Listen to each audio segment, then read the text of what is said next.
حافظ حسن جميل سامة بركاته.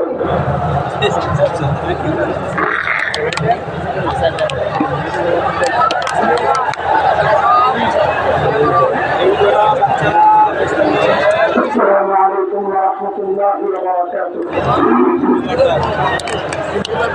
محترم সভাপতি উপস্থিত সারা দেশ থেকে আগত দাওয়াত তবলীগের সাথী ভাই ওলামা তালাবা,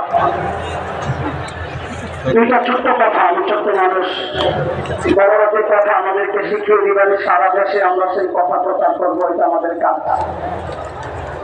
দুইটা কথা হচ্ছে, একটু আগেই আমাদের হযরত আল্লাহ মুহিউদ্দিন গানী হাফিজাহুল্লাহ একটা কথা বলেছেন, এটা আমারও কথা, সবাই শুধু একটাই বলে।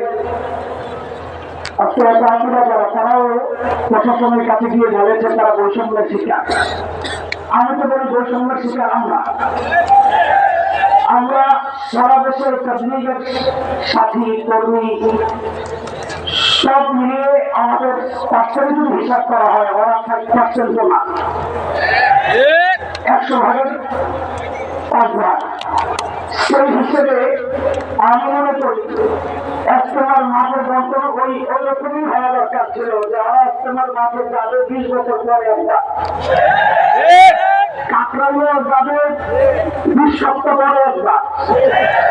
কিন্তু আমরা একটু সুযোগ দিয়ে রেখেছিলাম যারা কি করে, তো দেখেছিলাম সমান সমান চায়।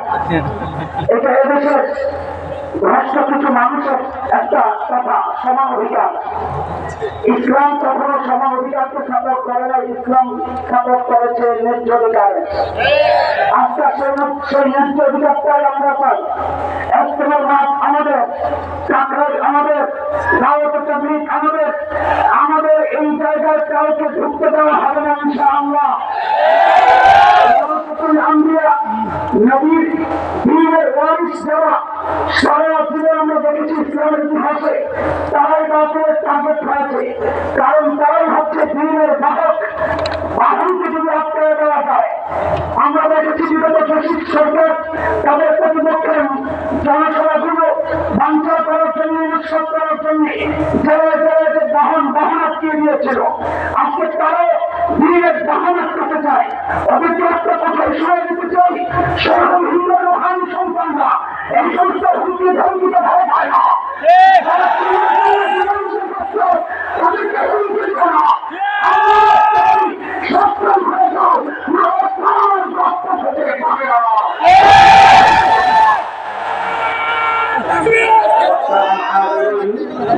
মহাসম্মেলনে একত্রে বক্তব্য রাখেন নারায়ণগঞ্জের মুরব্বী